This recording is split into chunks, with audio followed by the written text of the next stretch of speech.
Derain, the first jailed nation on Earth. Forsaken by Darkseid, 3 disciples plot to carve out their own empire, albeit a mortal one. Steppenwolf, Mantis, and Kanto plot their jailbreak. But how? Steppenwolf is a grunt, Mantis is a primal energy vampire, and Kanto? He considers himself the lone Forsaken with any imagination. If only his ideas were practical. Whatever their plans, they will have to act quickly, for they have made many an enemy throughout the 616. Among those enemies are the Warriors 3. To survive, Darkseid's Forsaken will have to turn to a man they do not fully understand, albeit with many a similarity to Darkseid. A denizen from Earth-16 named Kaza. People like them got to stick together. Rocked by scandal, Niles is humbled. Crawling from the wreckage, the former humanitarian has a come-to-Jesus moment. His ass will be grass if the Brotherhood ever returns. Rehabilitating his image, Calder establishes Doom Manor, home to the experimentally exploited. This time, things would be different. The residents would own the home and endowment, and he had to agree to terms set by those residents. And who are those residents? Racer Cliff Steele was a man barely alive when pulled from a race car powered by a Speed Force turbine. Utilizing technology donated by Project M, doctors saved his brain. New leaps in cybernetic technology would have provided him a new synthetic body. However, his insurance refused to pay that much, and he got the last basic model on the shelf. And so, Cliff must get by without taste, touch, or smell. Larry Traynor was chosen to pilot an experiment craft into Quad, the negative zone. However, while escaping that antimatter reality, Larry was fatally injured. A local negative spirit, Keeg Bovo, had hitched a ride out of Quad.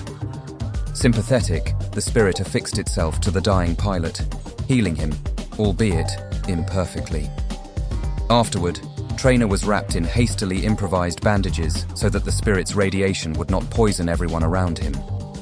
Rita Farr was filming her series Far and Away on location when toxic waste seeped into the ground from illegal dumping.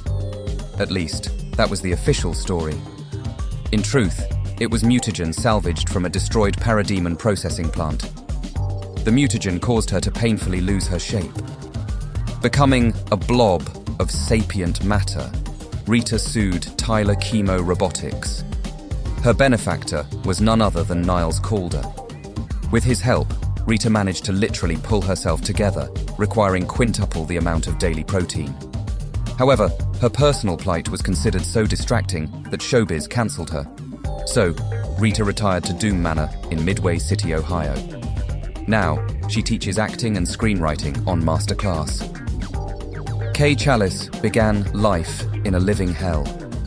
Abused, she manifested dissociative identity disorder. Her plight went undiscovered by teachers and social workers alike. Because of course it did. Kay meandered through the world, sometimes a beggar, sometimes a chooser, always a sufferer. Sometimes she was an abuser herself. Regardless, Kay survived, if it only was in the physical sense. She even met some rather interesting people like Khonshu. Kay's mind further splintered into myriad new personalities. A primary personality was selected as the designated driver of her body. This primary personality became known as Jane. While a psych ward patient at St. Eligius, Kay's identities indulged a fondness for puzzles, Legos, Micronauts, and other interlocking and interchangeable toys. This fondness carried over into gears and dials. One patient, an autistic boy named Tommy Westfall, gifted Kay with a curious dial toy. When Jane asked where he got it, the usually non-verbal Tommy said, Earth 27. It was then a boom tube opened on the hospital grounds, and Jane was fused with the dial. Afterward, each of her personalities manifested a unique power. Out of curiosity, she was taken in by Niles Calder. Jane was so grateful, she didn't object to Calder playing ace of base all the time. Unbeknownst to Calder's new patients, they are being groomed to save his ass should the Brotherhood return. However, it is said that if someone pretends to be a good person long enough, they might become one. Who's a good boy? Bats was a loyal basset hound whose life ended when an assailant murdered both him and his owner. Rather than be allowed to follow his owner into the black, Bats was denied by Death herself. You see, the identity of his owner's killer was somehow anonymous to the Endless Reaper. So Death herself allowed Bats to sniff out his owner's killer. Along the way, Bats flew missions with the Ghost Patrol and solved mysteries with the Dead Boy detectives. He even once chased away the haunted tank. Eventually, Bats tracked down his owner's killer. By then, the killer was on her deathbed. Rather than drag her soul to hell, Bats became more concerned with her grieving daughter. Like her mother, the girl, Tracy, was a homo magi. Being of such a species, she could see the ghostly canine trying to comfort her. It was then Death herself was able to know the killer was Mei Hui Lan, wife of debunking detective Terence 13. Case closed, right? Well, Bats picked up an identical scent leading to Doomsbury Mansion, a house of redacted provenance. Buying the house, Terence and Tracy now face a mystery they cannot unmask so easily. In dimming day, in dark of night, no injustice shall escape my sight. Let all wrongs be set right, exposed by gold lantern's light. Oa, the day after tomorrow. An avaricious and craven world in ruin. And then a gold lantern falls into the ashen crust. 29 survivors, each an outcast for being civilized in an uncivilized time, warm to the lantern's light. Staring into that light, the survivors are suddenly blind. Yet, they can see in the dark. The leader, Blind Poet, then shines the lantern light upon those consumed with desperation, bloodlust, and vengeance. Centuries later, the 29 are immortalized as the Elders of Oa. Heirs to elders channel the light of the gold lantern through their rings. Zumbardo and Zunder Nell, heirs to Blind Poet, are unable to prevent Kala Law from extinguishing the lantern's light. A new, uncivilized time begins. During the ensuing madness, the duo send their only daughter into hiding on Earth. Their daughter Radiance is found by Greg and Jen McDuffie. A decade later, Naomi notices her hidden starship aglow in gold light. A compartment opens to display the gold lantern and a ring. Once extinguished, the gold flame had ignited once more. Speaking the oath, Naomi embraced her heritage as the Gold Lantern.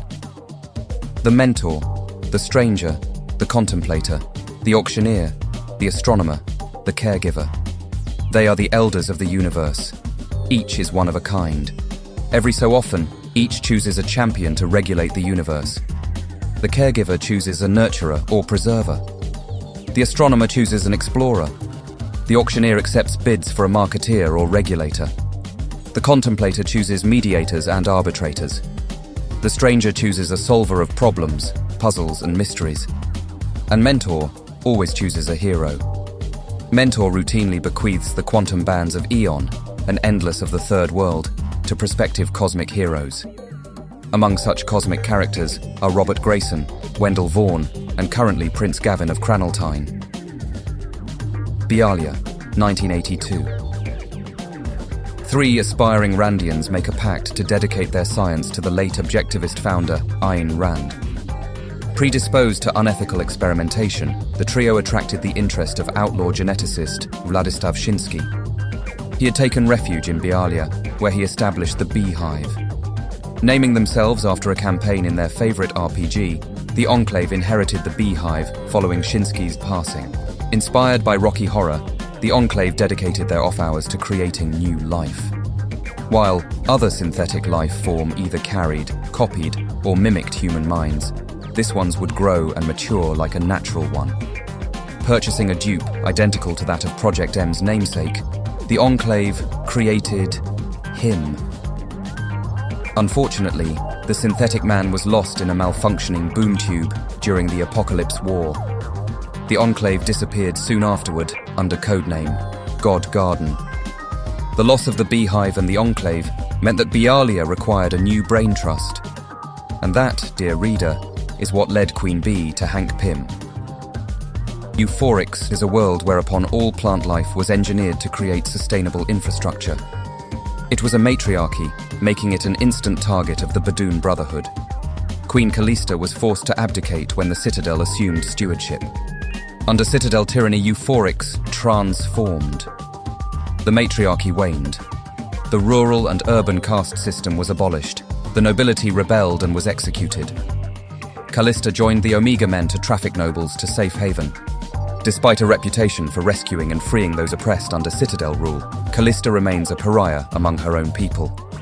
Imagine being so removed from commonality that it becomes a shock to learn you are so hated.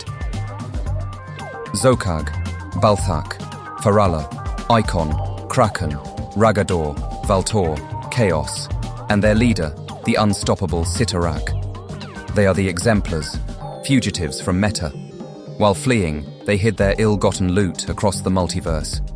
Hiding out on Earth 2, the exemplars keep secret the actual reason they escaped prison. They know who framed Rakshade for treason, a mysterious man named Wynn. 1930, Millennium City. Before there was a superhero, there was a science hero, Tom Strong. He both inspired and scandalized American society in equal measure. He inspired pre-war technology to new heights. He scandalized with his marriage to Dalua and his acceptance of so-called deviant people. His daughter's birth elicited protests outside his headquarters, the Stronghold. Nevertheless, Tom kept serving humanity, for he believed the world was indeed a fine place and worth fighting for.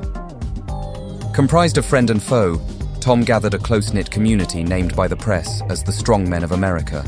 Tom, however, simply referred to them as his extended family. In other words, the Strongmen became the first so-called super family. This family included, but were not limited to, the intrepid Sky Captain, the Royal Air Navy, sleuth ace Harlem, multiversal polymath Buckaroo Banzai, Lion Man, the Mystery Men, and many more. Family, strong,